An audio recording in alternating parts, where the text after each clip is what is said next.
ये देखिए माशाल्लाह से हमारा केक बहुत अच्छे से बेक हो गया। इसको मैंने कूलिंग रैक पे ठंडा होने के लिए रख दिया था। ठीक है, अब हम इसकी कटिंग करके देखें। अस्सलाम वालेकुम व्यूअर्स, आज हम बनाने लगे हैं छोटे बड़े सबकी पसंद का, आप उसे मार्बल केक कह लें, आप उसे ज़ेब्रा केक कह लें, जो भी कहना आप कह लें। ठीक है, हम केक बनाने लगे जिसके लिए हम लेंगे 2 कप मैदा। मैं 2 कप मैदे से जो आज का केक बना रही हूँ।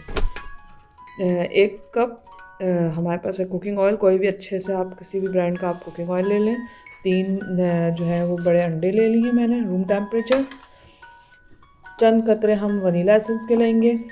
बेकिंग पाउडर लेंगे 2 टीस्पून बेकिंग पाउडर और 1/4 टीस्पून हम यूज़ करेंगे बेकिंग सोडा, 1/4 टीस्पून। ओके, अच्छा, कोको पाउडर हम यूज़ करेंगे इसके अंदर तकरीबन 4 खाने के चम्मच। 1 कप हम दूध ले लेंगे, थोड़ा नीम गर्म कर लेंगे। 1.5 कप मैंने शुगर ले ली, मेरी ब्राउन शुगर है, आप चाहें तो वाइट शुगर भी यूज़ कर सकते हैं। ठीक है, ये सारे हमारे इंग्रेडिएंट्स हो चुके हैं। अब हम आते हैं अपने प्रोसीजर की तरफ। अच्छा, ये मैंने एक मोल्ड ले लिया, आप कोई सा भी मोल्ड ले सकते हैं। आपके घर में कोई पैन, किसी भी तरह का कोई बॉक्स है, किसी उसको ग्रीस करके आप पहले से बटर पेपर लगा के रख दें। ठीक है, अब हम शुरू करते हैं प्रोसीजर। ये मैंने अंडे डाल दिया, उसमें हम 1.5 कप अपनी शुगर ऐड करेंगे और उसको अच्छी तरह फुलफुली से हम बीटर है तो आप बीटर से इसको फोमी होने तक बीट करें, नहीं तो हाथ से करेंगे तो कम से कम ये 8 से 10 मिनट लेगी। ठीक है, तो मिलता है इसको बीट करके। ये देखें, ये मुझे 8 से 10 मिनट हो गए इसको बीट करते हैं। बीटर से करेंगे तो ये बहुत अच्छा फोमी सा बिल्कुल वाइट सा टेक्सचर हो जाएगा, लेकिन हाथ से ये इतना ही होगा। ठीक है, अब मैं इसमें ऐड करूँगी आप 1 कप से 1/2 कप से लेके 1 कप तक आप इसमें ऑयल यूज़ कर सकते हैं। ठीक है, 1 टीस्पून मैं वनीला एसेंस डालूँगी। ठीक है, 1/2 कप मैं इसमें रिफाइंड ऑयल ऐड कर रही हूँ। इसको अच्छे से हम बीट करेंगे दोबारा। ये मैंने वनीला एसेंस और कुकिंग ऑयल डाल के मैंने इसको बीट कर लिया है। अब हम इसमें अपने सारे ड्राई इंग्रेडिएंट्स जो है वो ऐड करेंगे, जिसमें हमारा होगा 2 कप मैदा, 2 टीस्पून हमारे पास होगा बेकिंग पाउडर और 1/4 टीस्पून हम डालेंगे बेकिंग सोडा। ठीक है, ये ड्राई इंग्रेडिएंट्स हम सारे डाल के इसको अच्छे से मिक्स कर लेंगे, फिर मिलते हैं। ये 1 कप मैदा मैंने छान लिया, ये दूसरा कप। ठीक है, इसमें जगह नहीं थी मेरी, इसलिए मैंने 1 कप पहले छान लिया था।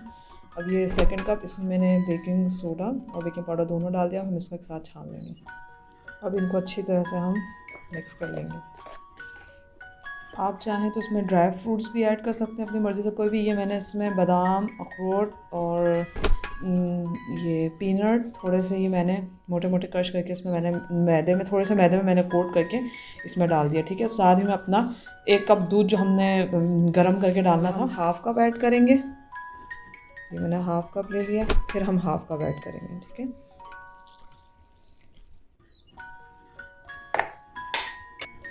ये आप देख सकते हैं हमारा बहुत अच्छा सा हमारा बैटर जो है वो तैयार हो गया। ठीक है, अब हम इसको 2 इक्वल पार्ट्स में हम डिवाइड कर देंगे। ठीक है, हाफ़ हम इसमें रहने देंगे, हाफ़ दूसरे बाउल में निकाल देंगे और उसके अंदर हम ये अपना कोको पाउडर ऐड कर देंगे तकरीबन 4 टेबलस्पून। ठीक है, और आपको ये हमें ज़ेब्रा केक तैयार करने के लिए एक ये इस तरह से कोई स्टिक चाहिए होगी, आप किसी भी तरह की कोई स्टिक ले लें। ठीक है, ये 4 टेबलस्पून मैंने इसमें कोको पाउडर ऐड किया, अच्छी तरह मिक्स कर लेंगे इसको। ये देखें, अब ये मैंने इसको मिक्स कर लिया, बहुत अच्छे से ये मिक्स हो गया है मेरा। ठीक है, 2 पार्ट्स में। अब हम इसको अपने पैन में पोर करेंगे। ठीक है, कैसे पोर करना है मैं आपको बताती हूँ स्टेप। ये देखें, सबसे पहले मैंने थोड़ा सा बैटर डाला। ठीक है, वनीला सिंपल। अब मैं बिल्कुल इसी के सेंटर में ये अपना कोको वाला डालूँगी। ठीक है, ये देखें इस तरह से, ये देखें इस तरीके से। अब मैं इसके सेंटर में दोबारा वनीला डालूंगी। सेम यही प्रोसीजर आपका बैटर ख़त्म होने तक आप फॉलो करेंगे।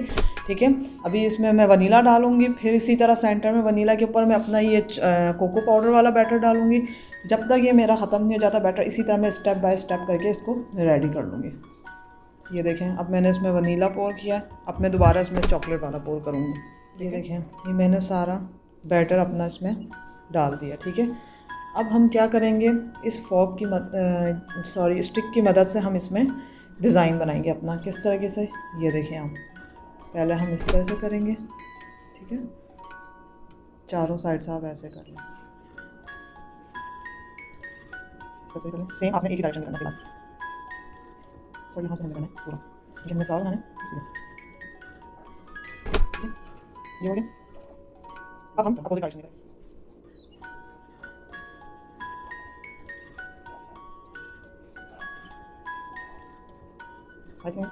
तो आपको समझ आ गई होगी, ये देखिए हमारा कितना खूबसूरत सा। अब हम इसको 180 डिग्री पे 35 मिनट्स के लिए हम बेक कर लेंगे, ठीक है। अगर आप चूल्हे पे बना रहे हैं तो आप 40 से 45 मिनट्स लगेंगे। फिर आप इस पर कोई स्टिक लगा के चेक कर लें कि ये कंप्लीट हो गई। पहले से आपका ओवन 5 मिनट्स पहले प्री हीट होना चाहिए। अगर आप चूल्हे पे कर रहे हैं तो 10 मिनट पे स्टैंड रख के उसको प्री हीट कर लें। माशाल्लाह से हमारा केक बहुत अच्छे से बेक हो गया।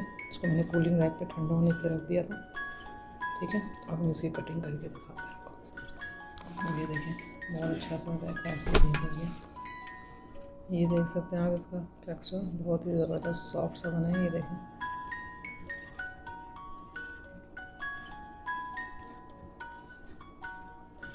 मैंने इस तरीके से इनके पीसेस कर लिए हैं।